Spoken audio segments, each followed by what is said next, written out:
Dès l'été dernier, Vladimir Poutine clamait haut et fort que le premier vaccin contre la Covid-19 était russe et que sa propre fille l'avait testé.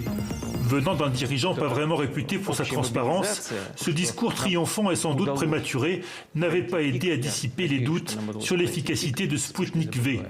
Maintenant que son vaccin est validé par l'une des plus prestigieuses revues scientifiques au monde, Moscou peut vraiment crier victoire.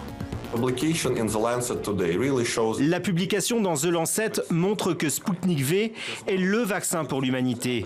C'est l'un des 3 seuls vaccins avec une efficacité de plus de 90%, tout en étant vraiment abordable. Il permet une logistique facile, car il peut être stocké entre 2 et 8 degrés. Comme le vaccin contre la grippe, Sputnik V est un vaccin à vecteur viral. Des laboratoires comme AstraZeneca ou Johnson & Johnson utilisent la même technologie, mais ils sont moins efficaces, entre 60 et 70%. Sputnik V était déjà homologué dans une quinzaine de pays, amis de la Russie pour la plupart. En Europe, en l'absence de données indépendantes, la méfiance restait de mise. Ces excellents résultats changent la donne. J'en ai parlé au président russe et nous avons également lu les bonnes données concernant le vaccin russe. Tous les vaccins sont les bienvenus dans l'UE, mais seuls ceux pour lesquels l'Agence européenne pour le médicament aura fourni les données nécessaires seront approuvés.